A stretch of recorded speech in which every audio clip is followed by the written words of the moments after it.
No riding today, just doing a bit of work in the garage, trying to get it tidied up for spring, get it a bit better organised.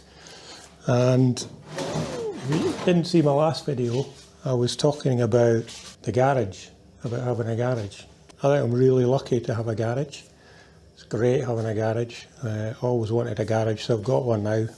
But the dilemma is when you get to the time of year where you're not on the bikes very much, and they're in here where you can work on them, polish them, fix them up, it's too cold.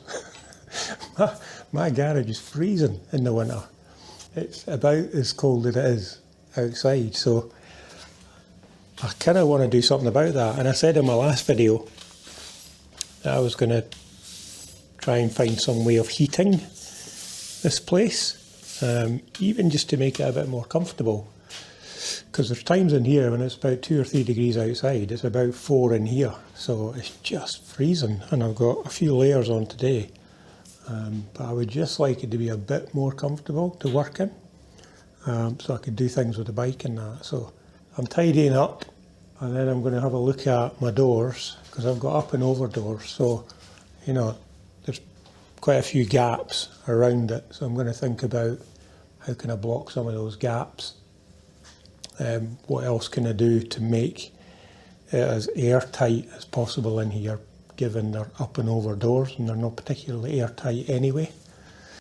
So the other thing I'm going to do is to track the progress I'm making. I'm going to measure the temperatures over a period. So I'm going to measure the temperature outside and the temperature inside, and then I'll record that for a few days or a couple of weeks and see typically what the difference in temperature is from inside and outside. And then after I've got that information, I'll start to make changes. So I'll start putting draft exclusion around the doors, and then I'm going to think about what kind of heating I could use in here as well. So I don't want to use electric because that's really expensive. I could use gas, could use a diesel heater. I'm thinking about a diesel heater, maybe somewhere over there, so I'll think about that. So first thing I'm going to do is tidy up, and I'm going to capture some temperatures, and I'm going to do that using a Raspberry Pi computer, like I said in the last video, and a couple of temperature sensors. So yeah, a bit geeky, but the channel is Two Wheel Tech Dad, and I haven't really done anything techy on the channel. It's been mostly on the bikes. So this will be a bit tech. I'll keep it simple, stuff you can do yourself. I'll show you how to do it. I'll set up a small computer called a Raspberry Pi with temperature sensors coming off it, one outside, one inside, and then I'll capture the data and view that on my phone. So I can check in every couple of days, and I'll be able to see what the temperature has been and what the difference has been. So that's the idea. So I've got a Raspberry Pi computer, let me see that, and I use these quite a lot. Yeah, so Raspberry Pis are really cheap. You can buy the smallest one actually brand new for about £6. You know, a £6 computer that can do home automation, and you can set it up to do funky little things. So I use Raspberry Pis quite a lot. Because they're dead cheap, and you don't need to, for setting them up, it's handy to have a screen, but it's not essential. Well, it kind of is. So yeah, you do kind of need a screen to set them up, but that's it. That's a computer. It's tiny, it's got USB ports for a keyboard and a mouse, it's got Wi-Fi, it's got network, and it's got an HDMI port there that you would plug into a TV or a monitor. So it's a computer. It's not a massively powerful computer, but it's enough to do cool little automation projects and things. So that's it. So I've got a few of these. I've got one somewhere in here. I was about to point to there. I've got one of these that is my backup for all my computer files. They automatically back up to one of these, so I've got a copy of everything.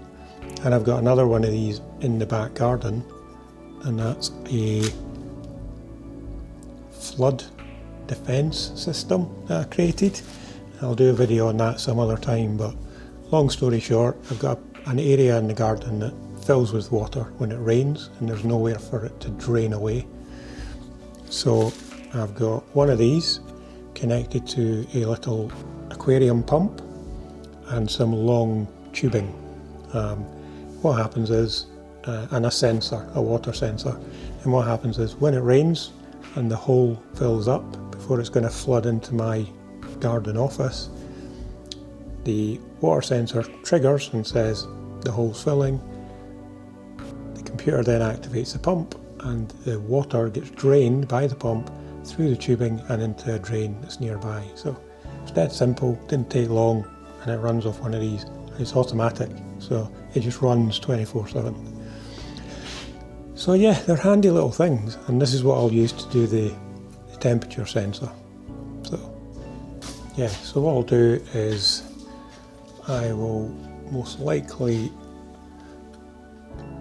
mount the computer about here. Once it's set up, I've got sockets. I've got a power socket here, so I can mount the computer here, and then I'll take a temperature wire sensor from here and I'll run that out to outside. That'll track the outside temperature, and I'll have another sensor running and just put that in here so it's close to the door, and then we'll try and track both temperatures at the same time. When I'm thinking about the heater, I might look at diesel heaters actually. I've heard they're pretty good and quite economical. So if I was to install a diesel heater maybe over there, I have venting over here in the wall. So I have a vent up there and I have another vent down here. So I could use that for the exhaust.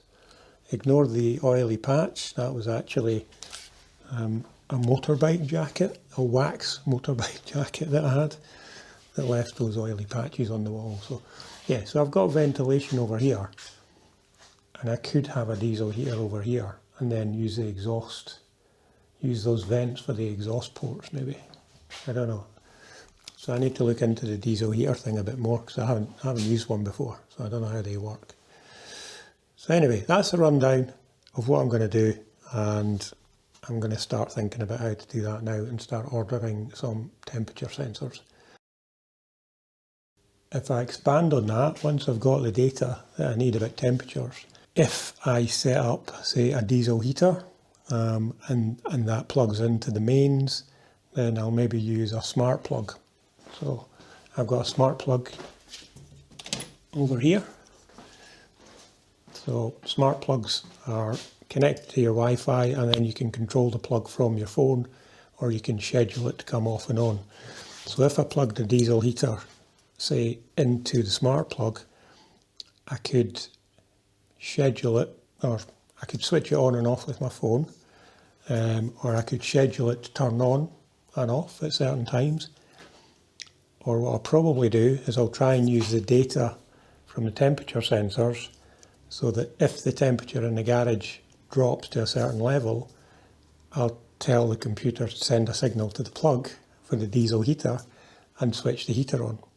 And then once the temperature reaches a certain level, I'll send another signal and turn it off. So I'll try and keep the garage at an ambient temperature.